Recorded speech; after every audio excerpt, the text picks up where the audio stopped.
How to make Snapchat dark mode. To get started, first of all, open up the Snapchat application on your phone. You will then be taken to the Snapchat camera screen. On this screen, go over to the top left corner and tap on your profile.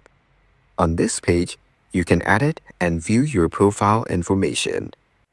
Go to the top right corner and tap on the settings icon. In the settings page, scroll down and go to the app's appearance under the My Account section. Here, you can customize the app theme. Now, tap on the button as shown to change the appearance from System Light to System Dark. This will switch Snapchat to dark mode.